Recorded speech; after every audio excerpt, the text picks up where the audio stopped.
起きて。起きてってば。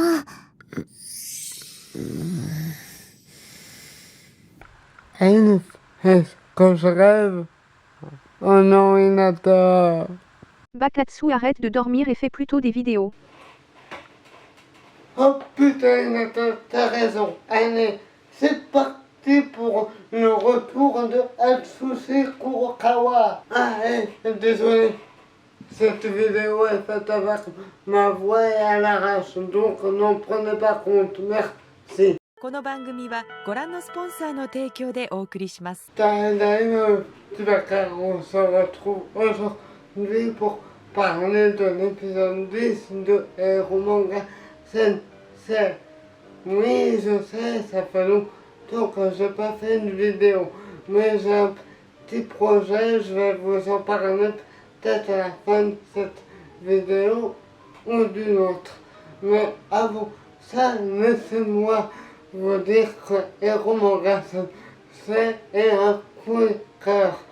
J'adore Hero Manga Sensei comme j'avais aimé Orimo il y a longtemps. Et en plus, c'est des light novels. Et plus que les mangas, je veux faire découvrir à travers ma chaîne tout l'amour que j'éprouve pour les light novels. Fusion entre l'esprit manga des japonais et des romans. Pour ceux qui aiment les romans et qui n'aiment pas les mangas, je vous conseille d'aller voir chez Ototo, enfin chez Ofilm, qui est le seul éditeur français pour l'instant de light novel. Mais reprends dans le vif du sujet l'épisode 10 de Hero Manga Sensei. Donc il se passe un peu de temps après les événements de l'épisode 9, bien sûr, où elle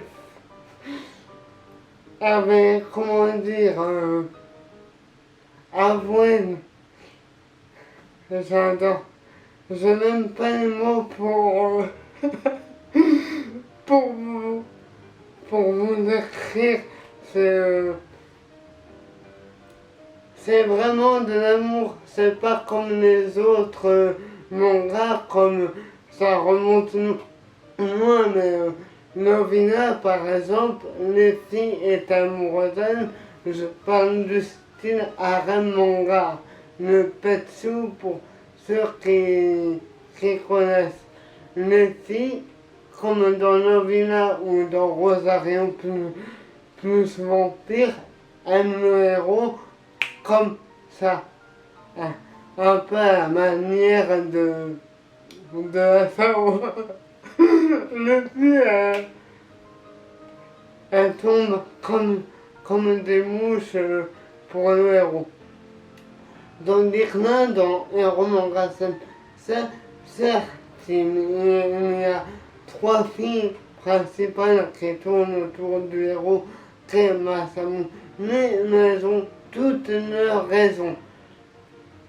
Bien sûr, il y a sa petite sœur qui n'est pas réellement sa petite sœur, qui est amoureuse de lui parce que il lui fait manger, enfin il y a vraiment une relation. Il y a vraiment elle, cela, ça a été un peu le coup de foudre et c'est un peu rébellion à travers sa famille. Oui, je suis forte, je ne veux pas me laisser dicter mon mari, je veux faire mon avenir à moi. Et en plus avec Masamune, c'est drôle. Donc, pourquoi pas aller avec lui?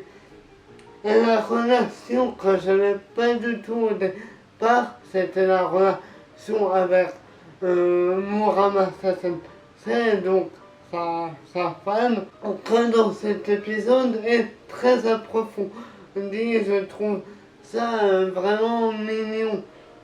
Avant, Muramasa était assez froide et sa voix, par la voix de Muramasa, c'est celle qui a fait deux pun dans Monster Musume, pardon. Et je trouve que sa voix, quand elle est sérieuse et quand elle est toute gentille, ça fait vraiment un côté mignon. Mignon. Donc, parlons de l'épisode. Ah non, avant, je vais vous en parler après. Je m'emporte d'accord en live total. Donc, et toutes mes vidéos réactions vont être comme ça. Donc, désolé pour ma voix, mais vous y allez vous habituer ou sinon vous foutez le camp. Vous êtes mes bacas, je suis votre baca, on va tous aller dans la folie, tous ensemble. Vous allez voir ce que je vous prépare, ça va être aux petits oignons. Donc maintenant que les présentations sont faites et dans la bonne humeur, l'épisode nous raconte comment Masamune a écrit, désolé pour un mot, l'épilogue de son light novel et l'a donné à Muramasa. Bien sûr, les deux sont contentes et après une courte nuit, Masamune est réveillée par un elfe ou Emily pour ceux qui ont suivi notre épisode. Et là, j'ai bien aimé ça. C'est tout con, hein. Mais quand Masamune dit Emily, ça fait comme Nata. Quoi? Non, rien. Vous voyez, c'est con, mais ça fait tout le temps rire, ce passage-là. Donc, et après, il y a un petit dialogue entre Muramasa et Elf. Ce petit couple, je l'aime bien. Elles sont en même temps différentes et complémentaires. Elles travaillent et là, on voit que qu'elles font le jeu du roi. Et moi, j'étais... le jeu du roi, ça me rappelle Fairy Tail. Et c'était bien marrant. Donc, après avoir viré Shiro, je vais l'appeler Shin, après avoir viré Shin de la même manière qu'il croit que Masamune est homosexuel, et c'est marrant par la voix de Shin, c'est aussi un personnage de Free. Donc je me dis, c'est drôle. Et fait intéressant, après le jeu du roi, d'abord t'apprends que Muramasa n'a pas de culotte sous son kimono, mais ça c'est tout à fait normal. Sous un kimono, les filles ne doivent pas porter de culotte traditionnellement. Ce petit passage du jeu du roi était vraiment marrant. Ensuite, voilà le moment où j'attendais le plus et que j'attends tout le temps, c'est que d'après moi, vu qu'il reste que 2 épisodes, oui ça va être court, et j'ai l'impression que ces 12 épisodes des romans ça étaient là juste pour présenter. Cette saison 1 était juste pour présenter les personnages, on n'est pas allé en profondeur.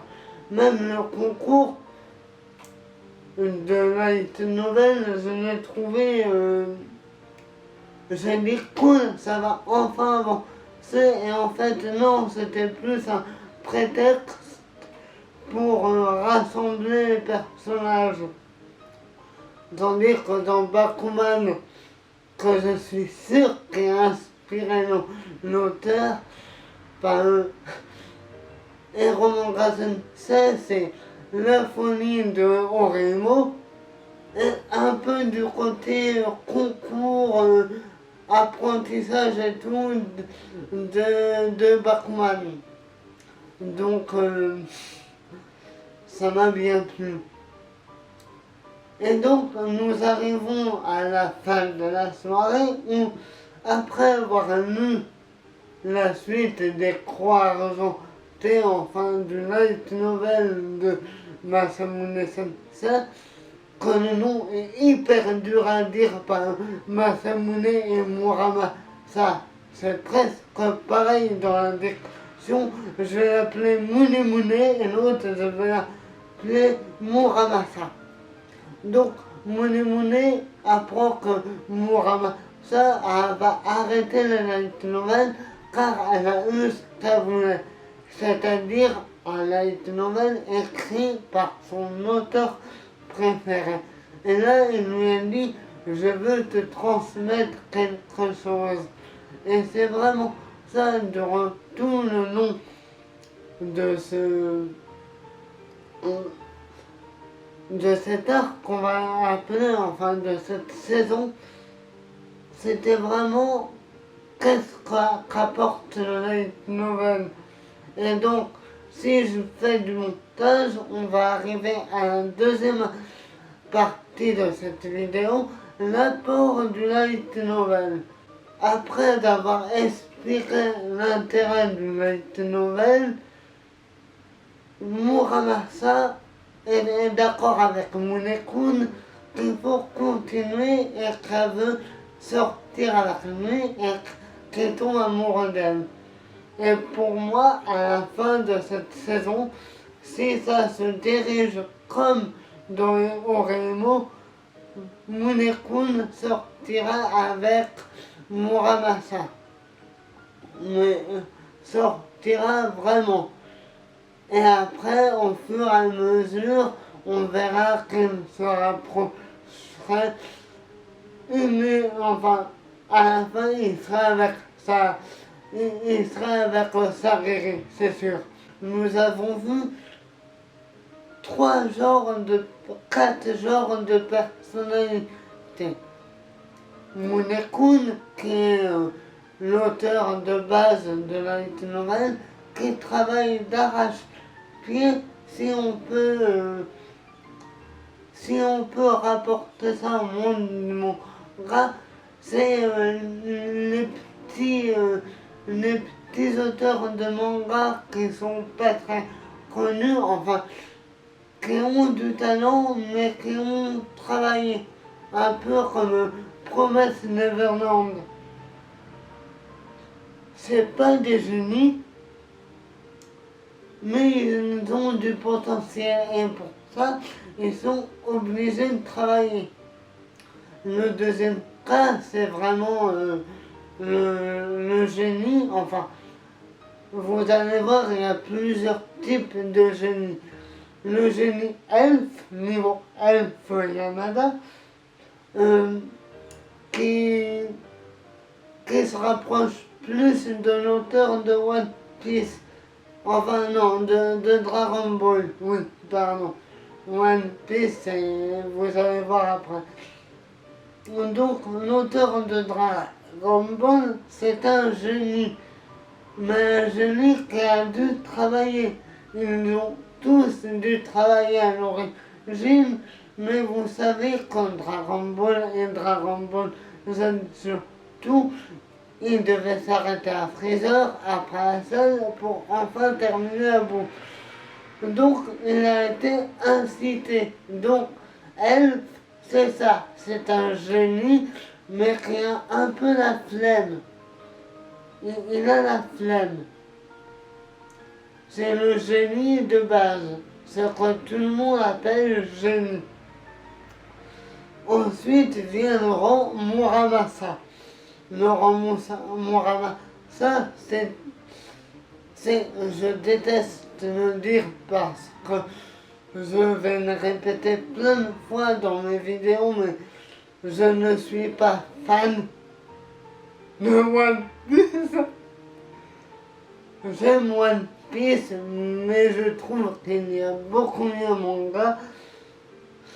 Mais Muramasa écrit des chefs-d'œuvre pour elle. Elle écrit comme elle respire. C'est bien ce qu'on a entendu tout le long de l'épisode. Et une fois que cette personne a fini son rêve, ben, pour elle, elle n'avait qu'un seul rêve à réaliser, un livre écrit par Masamune Sensei. Elle a arrêté d'écrire, elle avait accompli son rêve. Et là, pour moi, c'est le style de génie ultime, un peu comme Eiichiro, qui est quand même un génie. Et je pense qu'une fois One Piece terminé, il aura fini l'œuvre de sa vie. Il a réfléchi à One Piece depuis le CP, le mec. Donc pour moi, c'est vraiment un génie. Et quatrième personnage qui n'est pas à un niveau de génie, mais Megumi, un personnage que je n'aime pas du tout à l'origine, car c'était une fashion bitch. Désolé de l'expression, mais une fois qu'elle a découvert le light novel, ce personnage a changé. Il est devenu plus gentil, plus respectueux. Il a traité les otaku différemment. C'était vraiment une évolution que j'ai bien aimé chez Megumi. Elle est passée de, pour le dire en japonais et pour pas choquer, fan de Chin-Chin à une personne qui aime les light novels pour ce qu'ils sont et pas comme ce qu'elle avait dit avant, roman pour otaku pervers, ce qui est carrément péjoratif. Avant-dernier point que j'aimerais relever, c'est que depuis le début, j'ai la création d'un trio que j'appelle le héros trio. L'héros trio. L'héros trio, il est composé de, premièrement, Sariri. Elle est folle, elle dessine plein de dessins, on va dire érotiques. Donc, pour ceux qui ont vu l'anime, la scène où elle fait monter sa culotte, ou comme Megumi, vous savez, où elle a toutes ses positions. Donc, première, c'est le niveau vraiment papy pervers, tortue génial. Ensuite, nous avons Elf Yamada, qui elle est folle, elle a eu son billet juste quand j'ai vu la scène où elle joue du piano toute nue. Me dites pas pourquoi, mais elle a eu, j'ai dit, toi je vais te mettre dans l'héros trio.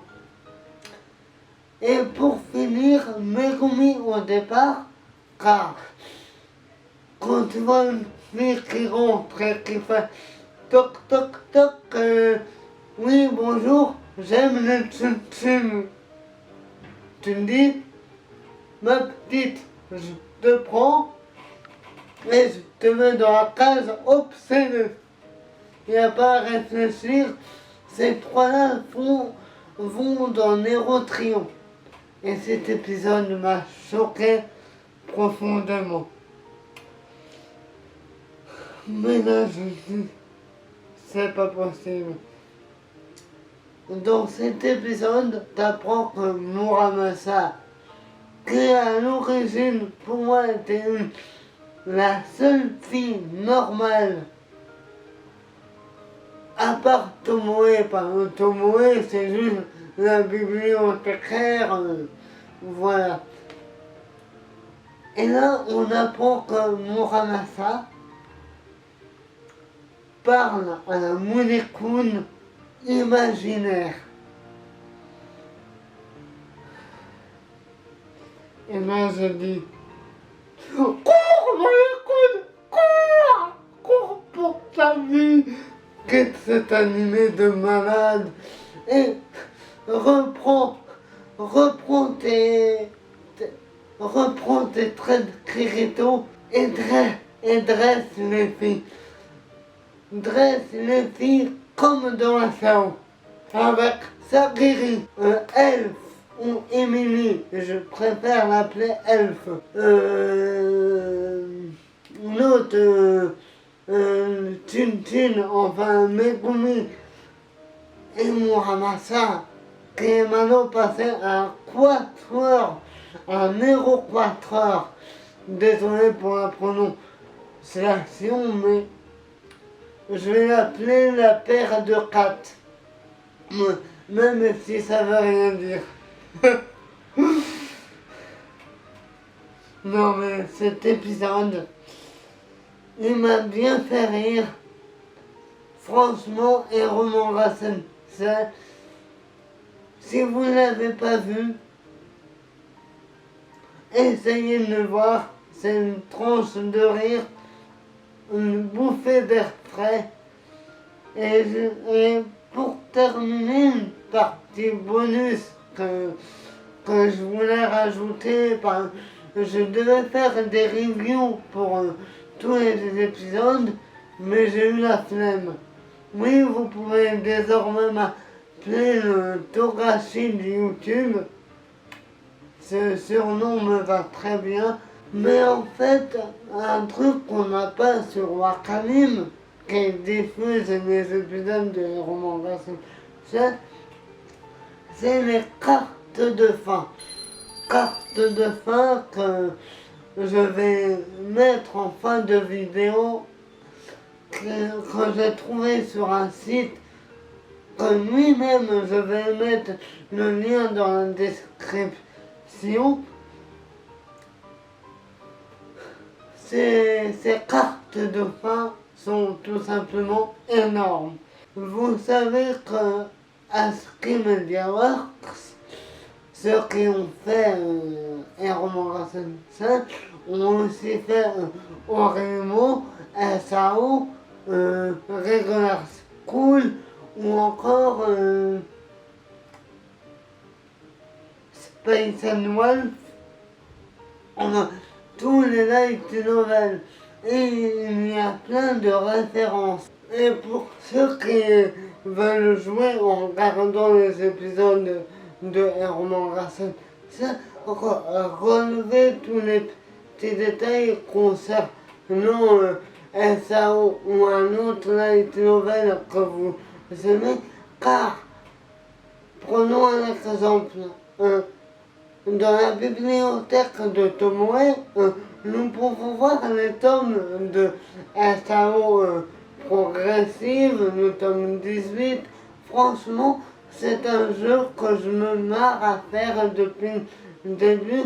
Et c'est, à part les épisodes à la plage où j'ai pas fait gaffe, mais il y a tout le temps une petite référence, un poster ou un livre.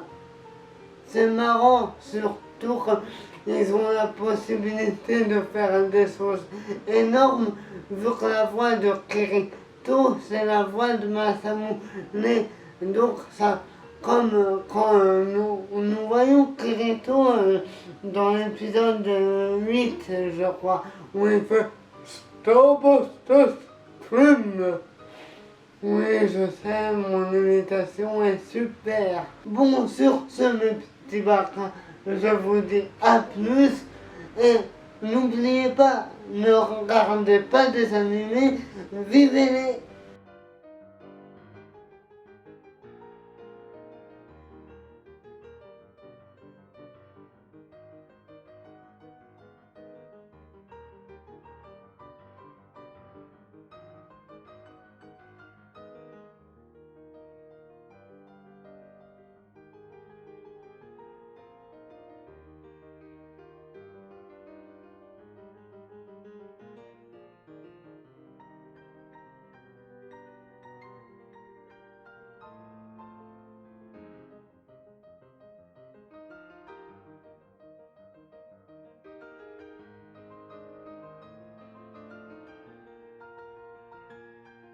N'oubliez pas de vous abonner à la chaîne, de laisser un pouce bleu si la vidéo vous a plu, de lâcher un commentaire et de partager un maximum. N'ayez pas peur, venez nous rejoindre sur Facebook et Twitter, il est temps pour moi de vous dire au revoir et ne lisez pas les mangas, vivez-les.